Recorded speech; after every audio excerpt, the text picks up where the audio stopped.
landing back in Washington from his base in Florida amid fresh threats against Iran, reiterating to reporters on board Air Force One of his willingness to carry out major retaliation against Iran if it targeted US assets, and saying he'd be prepared to target Iran's cultural sites.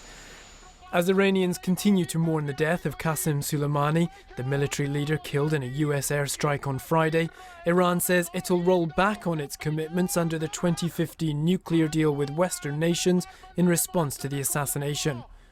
Parliament in neighbouring Iraq has called on US troops to leave the country. An Iraqi militia leader aligned with Iran said if US troops don't leave, they'll view them as occupiers.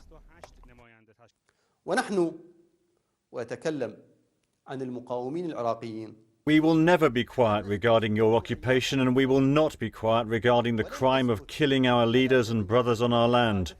The Iraqi parliament has spoken, and now your troops should leave immediately. If they do not, they will be considered an occupying force and will be treated accordingly. But President Trump says if US troops are forced out of Iraq, he'd hit Baghdad with sanctions that make those in place on Iran tame by comparison. Well, Iraq is in a very difficult position because it's become effectively a proxy battleground for the conflict between Iran and the United States. So it's not dissimilar to the position it was in after the 2003 U.S. invasion, but it's become more acute now since the reneging of the nuclear deal by the United States. Conflict between Iran and the U.S. has been heightened.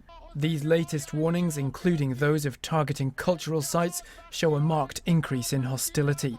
When the US invaded Iraq and Afghanistan, it issued playing cards to its troops, reminding them of the importance of preserving cultural artefacts.